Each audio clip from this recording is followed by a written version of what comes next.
Hello and welcome to the Business of Happiness podcast. Hi guys, I'm your host, Dr. Tarryn MacCarthy, and today is a very special episode. We're changing things up a little bit. Today I'm sharing with you my story and journey in discovering happiness in dentistry and then in the greater perspective, finding happiness in life. You know, what I thought would bring me happiness was wrong. And every time I twisted and turned and changed direction, I would find out that next support, that next idea of what would bring me sustainable happiness. You know, I don't mean momentary delight or something that wears off. I mean sustainable happiness. I kept thinking, oh, that's it. And I chased towards that. And I kept coming up empty-handed. It wasn't the success. It wasn't more time off. It wasn't more money. And when I started diving into personal development, psychology, and spirituality, it wasn't what I thought either. And today, after 23 years of dentistry and coaching, after 15 years since my complete personal breakdown, I'm going to share with you what I have found in this very circuitous journey, what the truth of happiness is for me, my truth in this moment, not just as it's reflected in dentistry, but in life. So if that is exactly what you needed to hear today, I invite you to join me on this episode and be open to hearing my journey and maybe seeing yourself in it.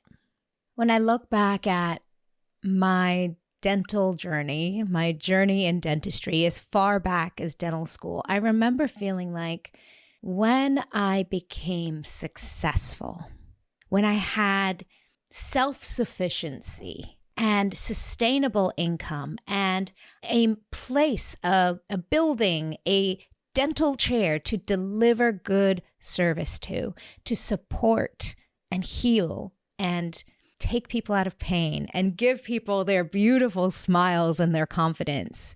When I had self-reliance to do that and independence to do that, I thought that would be the pinnacle of happiness. And maybe you can remember that time in your life too, you know, when you're like, oh my gosh, I can't wait till I'm a dentist. And I'm finally in that place. And that took many iterations. At one point, it was just having the DMD behind my name. And then it was the realization, oh my gosh, I actually need a place to work. And then when I worked there and realized, wow, working for this other orthodontist for me at the time felt limiting in the situation I was in. I didn't have the autonomy to change things. I had so much passion and excitement in me of how I could see things could be done differently, right? How caring for patients could be done in a different way that would be more impactful and more effective and more loving. And running a business could be more impactful and effective and more loving. And leading a team, I was just bursting with these ideas. And I thought, okay, I've got it. It's not dentistry. It's not ortho. It's owning a practice. Then I'll have that autonomy to really birth these great ideas that I have and to really serve the community in the way I want to serve. And that felt so good.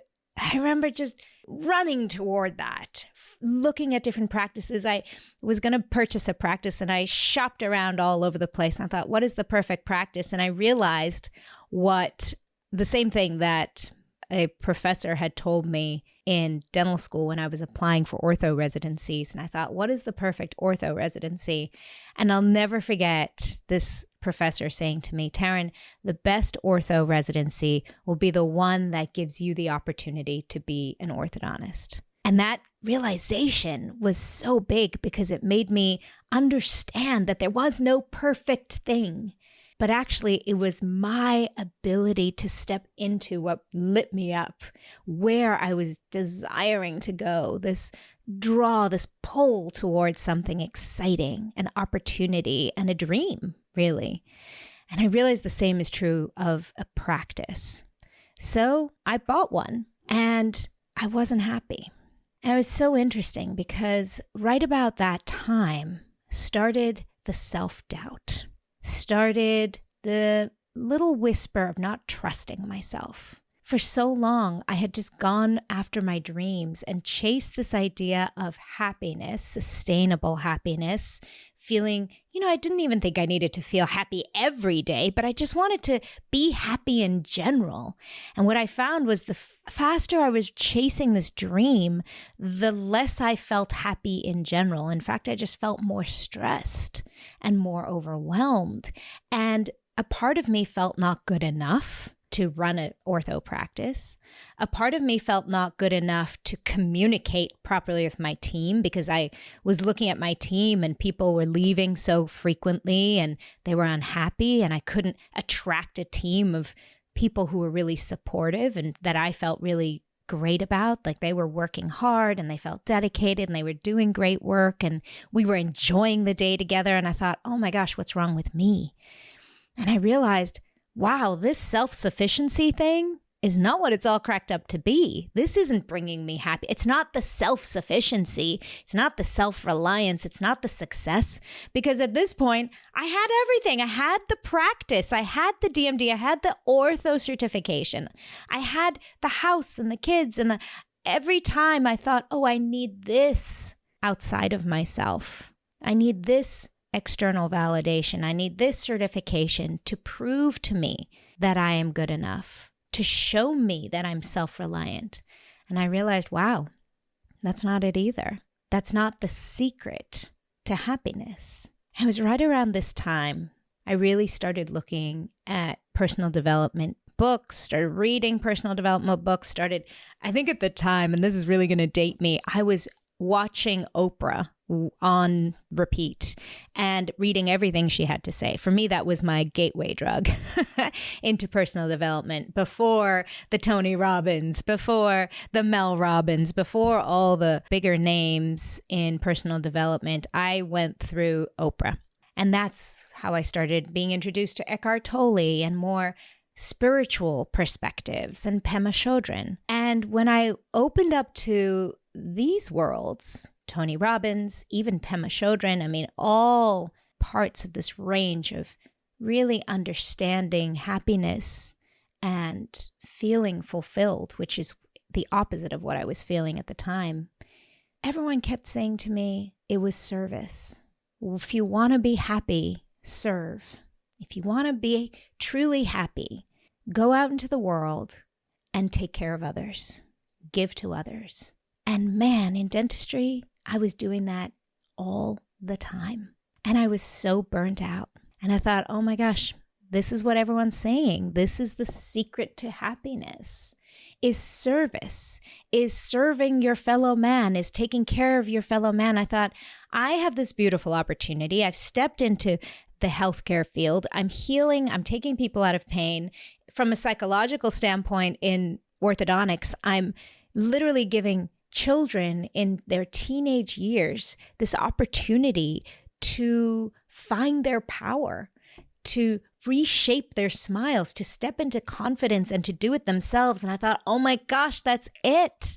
I've been looking at this from a place of straightening teeth, but I'm serving at such a deeper level. And I really doubled down on that. I was like, wow, there's a deeper purpose here. I'm empowering my patients. I'm giving them the tools and the instructions and the experience of improving their lives, of changing their mouths, of having a vision and having it come to fruition and giving them that strength. And my whole language changed in dentistry in terms of how I ran my practice, how I ran my business. In fact, I burned my old business to the ground. It was right around that time that I had my breakdown.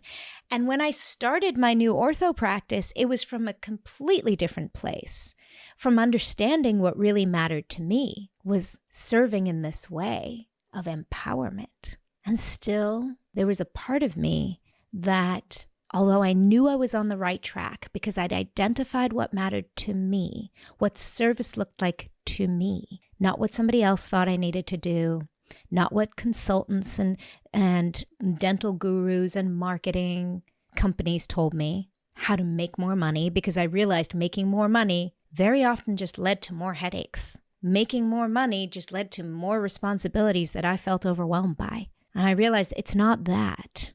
But what is it that I care about? What is it that lights me up? And it took this deeper understanding of myself. And what I realized was it's not service to others that brings happiness. I'd missed the second part of that. It's service to others from a place of truth about yourself.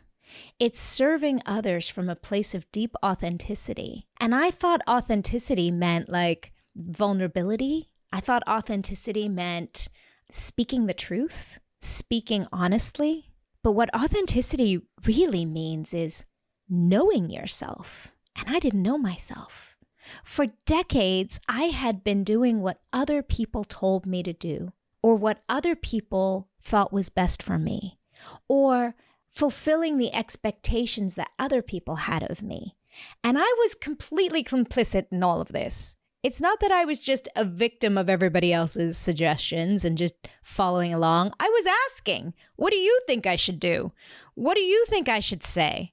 What do you think I should do now? I kept looking outside of myself and then living my life according to other people's opinions, especially when things went wrong, especially in the practice when the numbers were going down and I started getting scared and I couldn't pay my bills and I had to dip into my personal finances to pay my team members' salaries.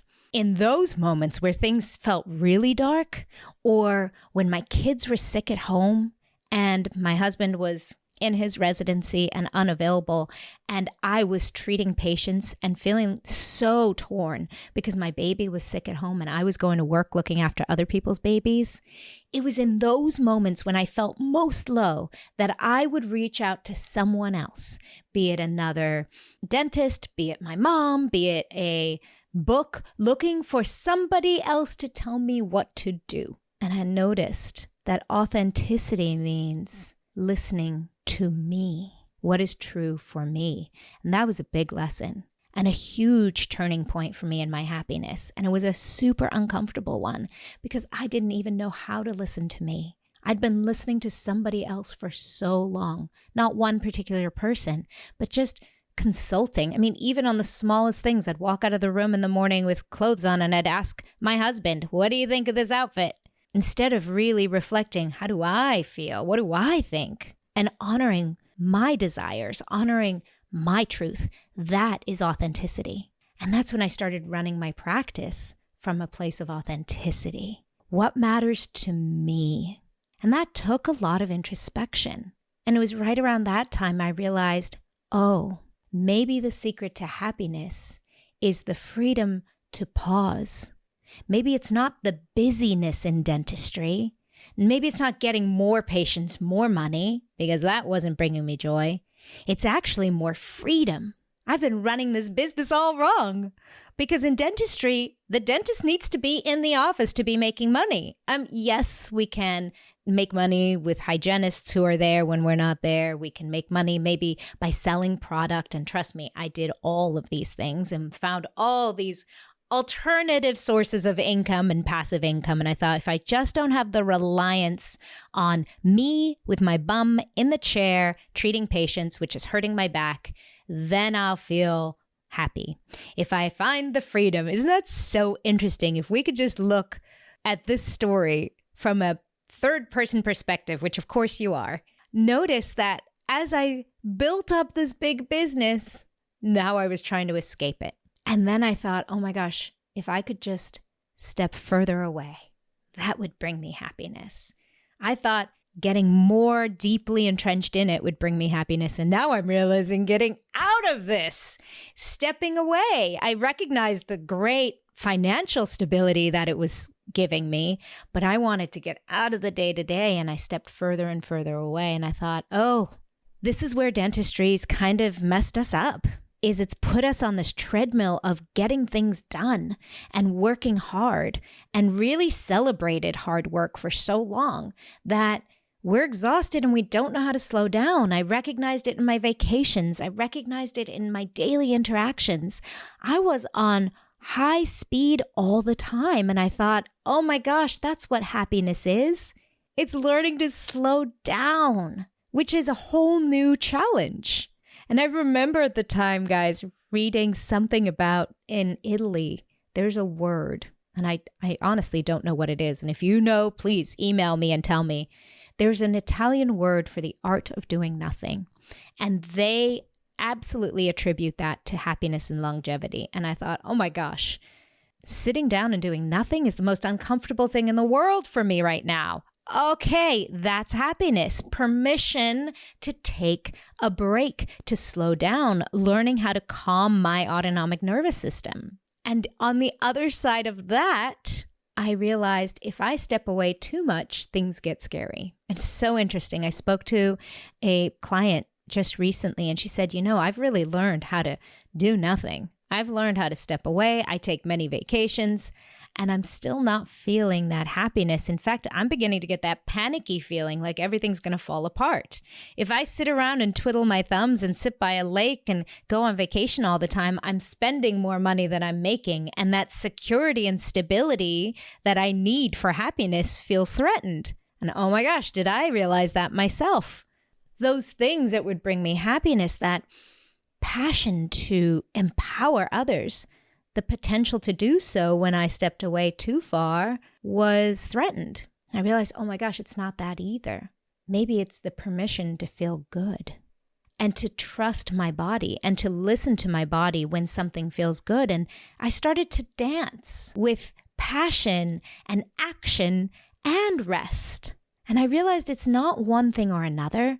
It's the subtle nuance of I feel really energetic and inspired. I'm going to pour myself into this. I'm going to build this business. I'm going to work 7 days a week because it feels so good.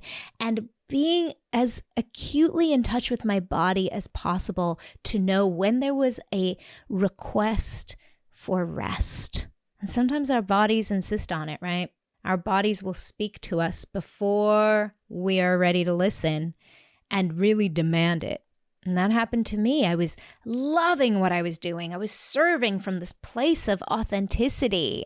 I had discovered what it was, and I was seeing so much joy come from it. And interestingly, this is another secret I discovered, when you live from this place of authenticity and serve from this place of truly knowing yourself, abundance flows. And I mean money, and I mean new patients, and I mean aligned team members who have the values you're seeking and who are exciting to be around and spend 8 hours a day with, and who are your brand ambassadors and who are your lifetime support.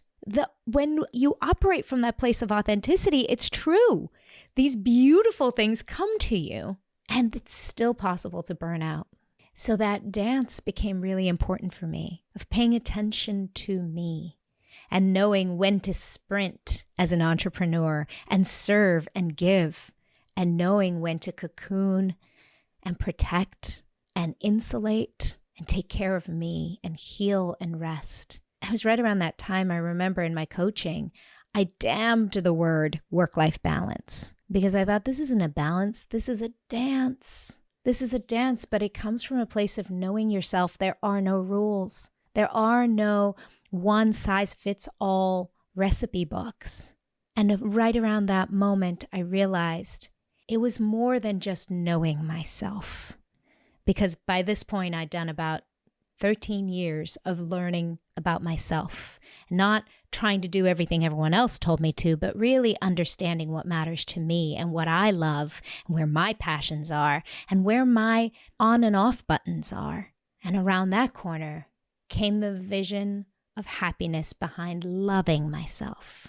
Because if I were to be honest with you, every part of this journey has been around feeling whole. When I was high, when I was low, when I had a lot of money, when I had too little money, when I had lots of work, when I had lots of freedom and vacation time. every part of this, the only way I was able to access happiness was by loving myself through it. And that was also the biggest part of serving others. If I served others from a place of loving myself and loving them, that was when magic happened. Even if, and this is a big one, they were unable to receive my love. I'm going to pause there for a moment because this is a big one. I misunderstood something very important about love. For me, love only felt complete when it was received. You know that patient that you care so deeply about and you do your very best job for her and you go out of your way for her and then she turns around and leaves you a bad Google review? Or that team member that you go out of your way for and you give her, the benefits that you would have dreamt of when you were used to work for somebody. And you go out of your way to support her with, this is something true from my history. I would give them 401ks and all these beautiful ways to save money and add their stability and their wealth and give them support around every time I gave them a bonus. I'd invite a financial advisor in to give them some support on how to invest and save and support themselves. And so often my team members on their surveys would say, can we not spend the money on that financial advisor and rather just give us the check? Or can we not do this and rather just XYZ? That love that I was trying to give would very often not be received or reciprocated. And I used to think that that's what mattered for happiness.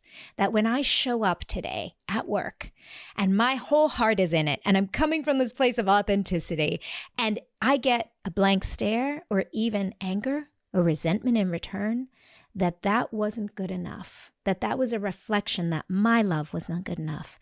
And that's when I realized, wow, I got it all wrong.